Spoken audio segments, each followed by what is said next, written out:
C'est dans une table verdunoise que nous posons notre caméra cette semaine. Chez Mamie est un établissement où l'on s'y sent comme à la maison.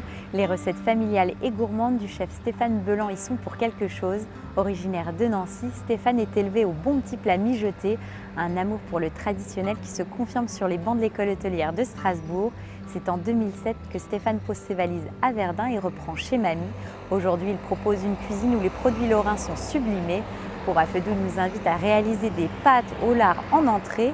Pour le plat, il est parti sur du très traditionnel, une tête de veau sauce gribiche. Et en dessert, ça sera du pain perdu au Mirabelle. On le rejoint tout de suite.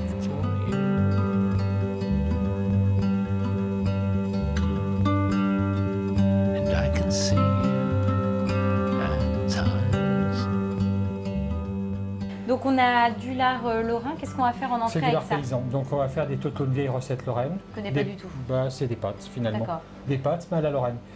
On se demande même si la carbonara n'a pas été créée par rapport à ça, parce qu'on a tous les ingrédients de la carbonara. C'est pas vrai. Mais on est sur une recette lorraine. Donc de la farine. D'accord, donc je commence? Tu peux commencer. Donc je fais la pâte, tu fais la pâte. La pâte à pâte. La pâte à pâte. D'accord, donc je mets toute la farine là. 300 g de farine. D'accord. Moi pendant ce temps-là, je vais préparer le lard. Oui. Donc ça c'est lard paysan du coin. Voilà, lard paysan du coin, qui a vraiment vu la fumée et pas autre chose. Ensuite. Là, tu peux mettre 7 jaunes. D'accord, là donc tu as mis une pincée de gros sel. J'ai mis une pincée de gros sel. Donc là c'est bon, j'ai mis les jaunes. Tu mets un œuf complet. D'accord. C'est riche, hein? Oui, 24 œufs au kilo, c'est pas comme certaines marques. Ah, On peut abaisser. Je vais être en forme avec ça. On met au 1, vas-y, on met à tourner. D'accord, 1, et j'appuie. On appuie un peu, vas-y. Et là je laisse tourner loin. Tu peux mettre l'huile d'olive. D'accord. La valeur d'une belle cuillère, quoi. Hein.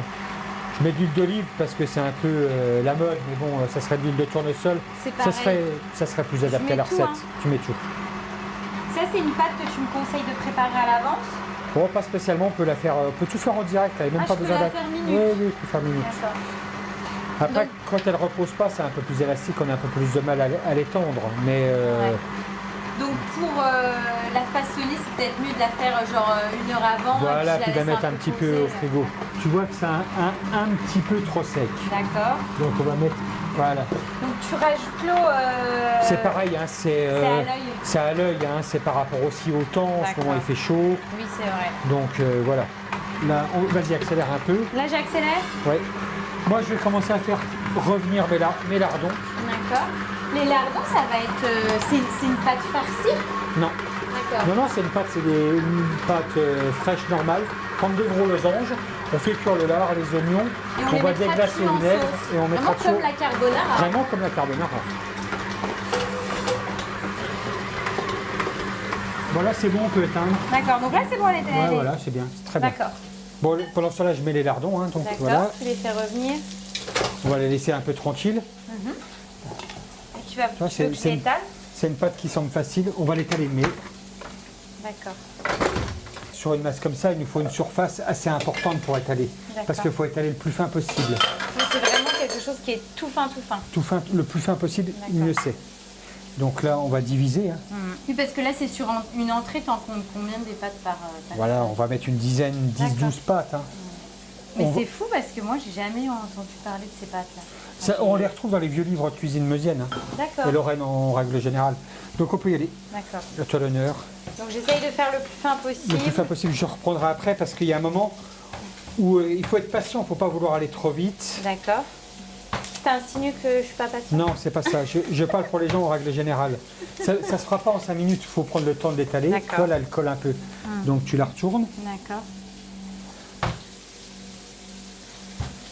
Voilà, on y va gentiment, progressivement. Ça semble déjà super bon. En fait, l'élément, je dirais, le plus important de la recette, c'est la qualité de ton lard. C'est ce qui va donner vraiment toute la si on trouve du lard vosgien avec tout ce qu'il faut dedans, fumé à l'ancienne, c'est parfait. Hein. Ouais. Déjà rien que l'odeur, là, on sent que... ouais, c'est super bon. On voit un lard translucide qui transpire un peu. Donc là, pendant que tu étales, là, je vais émincer l'oignon. On va mettre avec le lard, quand le lard sera bien grillé, on va laisser suer l'oignon. On déglacera au vinaigre, on mettra la crème et la sauce sera prête. Ah oui, d'accord. Et donc dans ton assiette, tu auras tes 10 pâtes voilà. Et la sauce mais au-dessus. on va mélanger les pâtes dans la sauce directement et on mettra dans le plat après. Je vais te reprendre pour étaler le plus fin possible pour montrer exactement la finesse qu'il faut. Et moi, je mets les lardons si tu veux. Et tu peux mélanger les lardons.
On y va, on goûte? Allez, on y va, on goûte.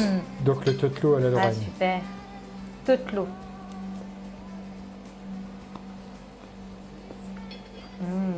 C'est pas mal. En entrée, en garniture, en plat avec une salade, comme on veut. Top. C'est bon parce que c'est gourmand, c'est simple. Il n'y a pas besoin de beaucoup d'ingrédients. C'est ça. Et pourtant, le goût est là et la pâte. On n'a pas mis longtemps pour la faire. La pâte est top. Très vite. Pour le plat, t'es parti sur quoi? Une tête de veau, comme on connaît sur la recette traditionnelle, sauf qu'on va la paner et la poêler.